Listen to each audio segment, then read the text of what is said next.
একটা ছোট্ট ভুল যা আপনার সারা জীবনের স্বপ্নকে, সারা জীবনের সেফটিকে ধ্বংস করে দিতে পারে। এই ছোট্ট ভুলটা কি? বিমের মধ্যে যে মেন রড থাকে সেই রড জোড়ার যে পদ্ধতি, আপনারা দেখবেন মিস্ত্রিরা খুব সহজেই দুটো রডকে একসাথে জুড়ে দিচ্ছে, কিন্তু এই জোড়ার সময় অনেক কিছু জিনিস মাথায় রাখতে হয়, যেগুলো না হলে কিন্তু আপনার যেমন হাড় ভেঙে যায়, সেরকম কলমের বা বিমের সেই রডের স্ট্রাকচার কিন্তু ভবিষ্যতে ভেঙে যাবে।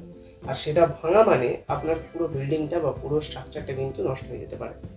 তাই এই ল্যাপিং কিভাবে দিতে হয়, কোথায় দিতে হয়, কত মাপের দিতে হয়, সমস্ত কিছু নিয়ে এই ভিডিও।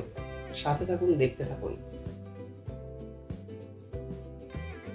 একটা বিম সাধারণত কি হয়? একটা বিম হলো একটা হরাইজন্টাল সাপোর্ট বা একটা হরাইজন্টাল অংশ একটা স্ট্রাকচারে, যেটা বিল্ডিংটার বিভিন্ন রকমের লোডকে বহন করে, যেমন দেওয়ালের লোড বা সেই বিমটা নিজের লোড, স্ল্যাবটার লোড, ছাদের লোড, সমস্ত কিছুকে বহন করে। এই বিমের মাঝখানে অনেক সময় ল্যাপিং করতে হয়, অর্থাৎ দুটো রডকে একসাথে জুড়তে হয়। এই ল্যাপিং করার কারণ হচ্ছে কি, যখন কোনো বিম 39 ফিটের থেকে লম্বা হয়, অর্থাৎ একটা বার বা একটা রডের যে দৈর্ঘ্য সেটা হয় 39 ফুট থেকে 39.5 ফুটের মধ্যে বা 12 মিটারের মতো। যখনই দেখা যায় কোনো একটা লম্বা বিম সেই 12 মিটারের থেকে বেশি হচ্ছে বা 39 ফুটের থেকে বেশি হচ্ছে, সেক্ষেত্রে কি হয়, ল্যাপিং এর প্রয়োজন হয়, কারণ একটা রডে গোটাটা হচ্ছে না। সেই সময় এই ল্যাপিং প্রোভাইড করা হয়। এবার এই ল্যাপিং এ অনেক কিছু জিনিস মাথায় রাখতে হবে, যেগুলো না রাখলে কিন্তু সেই বিম ভবিষ্যতে ক্র্যাক হবে এবং লোড আর নিতে পারবে না। ফার্স্ট আগে জানতে হবে যে বিমটার ক্লিয়ার স্প্যান বা ক্লিয়ার ডিস্টেন্স কাকে বলে। আমরা যদি ভালোভাবে দেখি, দুটো সাপোর্টের মাঝের যে অংশ, অর্থাৎ এখানে একটা কলম, এখানে একটা কলম, এই দুটো কলমের মাঝের যে ক্লিয়ার ডিস্টেন্স তাকেই বলা হচ্ছে ক্লিয়ার স্প্যান বা ক্লিয়ার ডিস্টেন্স বা এল লেন্থ। ক্লিয়ার?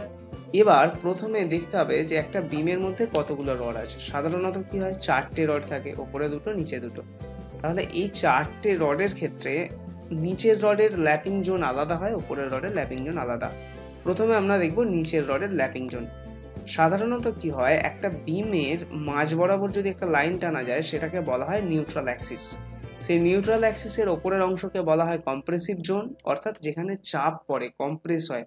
এবং নিচের অংশকে বলা হয় টেনশন জোন, অর্থাৎ যেটা বেরিয়ে যেতে চায়, যেটা ফুলতে চায়, যেখানে টেনশন ক্রিয়েট হয়। বোঝা গেল? অর্থাৎ যখনই এই বিমটার উপরে ইউডিএল পড়বে বা ইউনিফর্ম ডিস্ট্রিবিউটেড লোড, যে লোডটা পড়ার কারণে কি হবে, বিমের মাঝের অংশটা নিচের দিকে যেতে চাইবে এবং দু সাইডে অর্থাৎ সাপোর্টের অংশটা উপর দিকে উঠতে চাইবে। বোঝা গেল? তাহলে তখনই বিমটা কি হবে, এইভাবে বাঁকবে। যখনই এইভাবে বাঁকবে তখন বিমের নিচের অংশটা টেনশন জোন হবে এবং উপরের অংশটা কম্প্রেসিভ জোন হবে। এই যে টেনশন জোনে কখনোই সেন্টারে ল্যাপিং দেওয়া যাবে না। অর্থাৎ এখানে আমাকে এবার সেন্টার বার করতে হবে। সেন্টার বার করতে গেলে কি দেখতে হবে, টোটাল লেন্থ যেটা আছে তার হাফ। অর্থাৎ আমি যদি 3200 মিলিমিটার ধরা হয় এই বিমটার ক্লিয়ার স্প্যান বা 10.5 ফুট মতো ধরা হয়, তাহলে তার সেন্টার কোথায় আসবে, 1600 মিলিমিটারে, অর্থাৎ 5 ফিট 3 ইঞ্চি মতো। ক্লিয়ার? এই সেন্টারের যে জোন, এখানে কিন্তু নিচের বারে ল্যাপিং দেওয়া যাবে না। বোঝা গেল?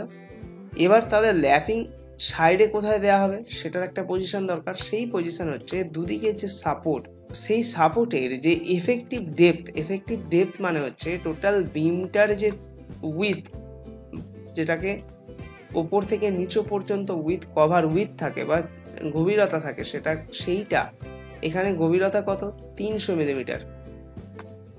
এই যে দেওয়া আছে effective depth equal to beam depth বা 300 millimetre minus 1 side cover equal to 25 millimetre minus 1 main bar half dia, এখানে ধরা আছে 8, কারণ একটা মেন বারের ডায়া দেওয়া আছে কত, 16, তাহলে দাঁড়াচ্ছে 267 মিলিমিটার। ক্লিয়ার? এইটা হচ্ছে তার এফেক্টিভ ডেপথ। এবার এই এফেক্টিভ ডেপথ ইন্টু 2, তাহলে 267 millimetre into 2 equal to 534 millimetre. তাহলে ফার্স্ট পয়েন্ট তো গেল, নিচের বারেতে সেন্টারে ল্যাপিং দেওয়া যাবে না এবং সাইডে 534 এর মধ্যে ল্যাপিং দেওয়া যাবে না। ক্লিয়ার? বোঝাতে পারলাম? অর্থাৎ বাঁ দিক থেকে এবং ডান দিক থেকে দু সাইডের সাপোর্ট থেকে 21 ইঞ্চ বা 534 মিলিমিটারের মধ্যে ল্যাপিং দেওয়া যাবে না। এবং ডান দিক থেকেও তাই, সেম দুদিকেই, এবং মাঝখানে সেন্টারের জন্য ল্যাপিং দেওয়া যাবে না। এছাড়াও যে অংশগুলো থাকছে অর্থাৎ এই অংশটা এবং এই অংশটা, এই দুটো অংশে কিন্তু ল্যাপিং দেওয়া যাবে। এগুলো হচ্ছে safe zone for lapping. Clear, বোঝা গেল? এবার হচ্ছে নিচের বারের গল্প গেল, এবার উপরের বার। উপরের বারে কোথায় ল্যাপিং দিতে হবে? সাধারণত উপরের বারে কম্প্রেসিভ জোন থাকে, উপরের বারটা কম্প্রেসিভ লোডটাকে বহন করে। সেক্ষেত্রে উপরের বারে সেন্টারে ল্যাপিং দেওয়া যেতে পারে, তাতে কোনো সমস্যা নেই। কিন্তু সাপোর্টে কখনোই ল্যাপিং দেওয়া যাবে না। তার কারণ হচ্ছে সাপোর্ট থেকে যখনই ইউডিএল পড়ছে বা ইউনিফর্ম ডিস্ট্রিবিউটেড লোড, তখন সাপোর্ট থেকে বিমের রডগুলো কিন্তু বেরিয়ে যেতে চাইছে। তাই সাপোর্টে কখনোই ল্যাপিং দেওয়া যাবে না, সেটা নিচের রড হোক বা উপরের রড হোক। নিচের রডের ক্ষেত্রে সাপোর্ট থেকে 21 ইঞ্চ ছেড়ে দিয়ে ল্যাপিং দেওয়া যাবে। যদি এখানে 3200 মিলিমিটার লেন্থ হয় অর্থাৎ স্প্যান হয় তবেই। এটা কিন্তু মাপটা কিভাবে ক্যালকুলেট করতে হয় আমি বলে দিয়েছি, আবারও বলে দেবো। এবং উপরের রডের ক্ষেত্রে সেন্টারে ল্যাপিং দেওয়া যাবে, মাঝখানে অংশে ল্যাপিং দেওয়া যাবে, এবং ওটাই বেস্ট। আশা করি বোঝাতে পেরেছি। এবার হচ্ছে আমরা একবার ডিটেলসে দেখে নেব। ফার্স্ট হচ্ছে bottom bar, no lapping at centre, সেন্টারে কোনো ল্যাপিং হবে না। No lapping at support and within 21 inch or 534 mm from both support. বোঝা গেল, কোনো সাপোর্টে কোনো ল্যাপিং হবে না, এবং দু সাইড থেকে 534 mm ছেড়ে ল্যাপিং হবে।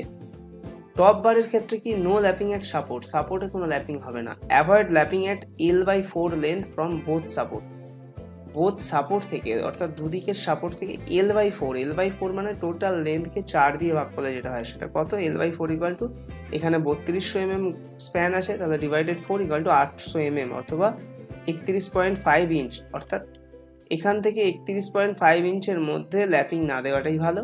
এদিক থেকেও তাই। তারপরে মাঝের অংশে উপরের রডে ল্যাপিংটা হবে। এবার কয়েকটা পয়েন্ট মাথায় রাখতে হবে। ফার্স্ট হচ্ছে lapping need when beam size more than a bar length. Okay, অর্থাৎ বার লেন্থের থেকে বড় বিম হলে সেক্ষেত্রে ল্যাপিং লাগে, যেটা আগেই বলেছি।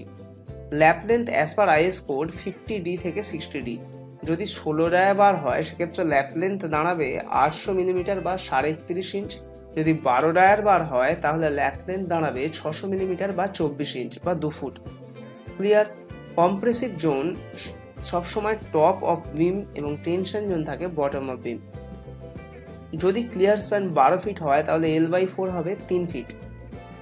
যদি বিমের গভীরতা 12 ইঞ্চ বা 300 মিলিমিটার হয় তখন ল্যাপ হবে 533 mm এর পরে দু সাইড থেকে নিচের রডে, এবং এফেক্টিভ ডেপথ হচ্ছে এখানে দেখা যাচ্ছে এই যে এফেক্টিভ ডেপথ ইন্টু 2। এফেক্টিভ ডেপথটা কিভাবে আসছে, effective depth equal to beam depth minus 1 side cover minus 1 main bar cover dia.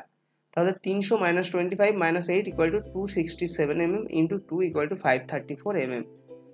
Last হচ্ছে lap length for one bar is minimum development length হতে হবে। অর্থাৎ ডেভেলপমেন্ট লেন্থ কোনটা, ডেভেলপমেন্ট লেন্থ হচ্ছে একটা বিমের রড একটা কলমে বা সাপোর্টে কতটা ঢুকে থাকছে। যেমন এইখানে দেখা যাচ্ছে 254 মিলিমিটার বা 10 ইঞ্চ ঢুকে আছে, তাহলে এর ডেভেলপমেন্ট লেন্থ এই 10 ইঞ্চি। বোঝা গেল? এবার দেখতে হবে এই যে ল্যাপিং হচ্ছে টোটাল ফার্স্ট ল্যাপিং মানে একটা রডের ল্যাপিং থেকে আর একটা রডের ল্যাপিং পর্যন্ত, অর্থাৎ যে এরিয়ার মধ্যে টোটাল সমস্ত ল্যাপিংগুলো থাকছে সেই লেন্থটা কত, 534 mm, যেটা আমরা বের করলাম। অর্থাৎ 534 mm এর মধ্যে 4টে ল্যাপই থাকছে। আর একটা বারের ল্যাপ লেন্থ কত হবে, ডেভেলপমেন্ট লেন্থ বা তার বেশি। অর্থাৎ এখানে ডেভেলপমেন্ট লেন্থ 250 দেখলাম যেটা, তাহলে একটা বারের ল্যাপিং হবে কিন্তু 250-র বেশি, 250-র নিচে হবে না। এবার যেটা আরেকটা জিনিস মাথায় রাখতে হবে, যখন দুটো রড জুড়ছে, ভালোভাবে দেখলে বোঝা যাবে, যখন দুটো রড জুড়ছে তখন একটা রডের পাশে আরেকটা রড দিয়ে বাঁধলে কিন্তু হবে না, যেটা ভুলটা মিস্ত্রিরা বেশিরভাগ করে। এক্ষেত্রে কিন্তু এইরকমভাবে রডটাকে বাঁকাতে হবে, এটাকে টেকনিক্যাল ভাষায় বলা হয় জগেল। ক্লিয়ার? বোঝা গেল? এই জগেল করে করতে হবে। এবং ল্যাপের পজিশন কিন্তু সবকটা এক জায়গায় থাকবে না, প্রত্যেকটা ল্যাপের কিন্তু পজিশন কিন্তু আলাদা। ক্লিয়ার? এক জায়গায় IS কোড অনুযায়ী ম্যাক্সিমাম দুটো বা টোটাল নাম্বার অফ বারের 50% বারের ক্ষেত্রে কিন্তু দেওয়া যাবে। অর্থাৎ যদি এখানে 4টে বার আসে সেক্ষেত্রে একই জায়গায় 2টো বার ল্যাপিং দেওয়া চলে, অসুবিধা নেই। কিন্তু যদি এখানে 6টা থাকতো সেক্ষেত্রে একই জায়গায় 3টে বারে ল্যাপিং দেওয়া যেত, তার বেশি কিন্তু নয়। অর্থাৎ 50%-এর বেশি কিন্তু নাম্বার অফ বার ল্যাপিং দেওয়া যায় না। ক্লিয়ার? আশা করি বোঝাতে পেরেছি সমস্ত কিছুটা। এরপরে আর কোনো কনফিউশন থাকার কথা নয়, যদি থাকে অবশ্যই তা কমেন্টে জানাবেন। থ্যাংক ইউ, পরের ভিডিওতে দেখা হচ্ছে।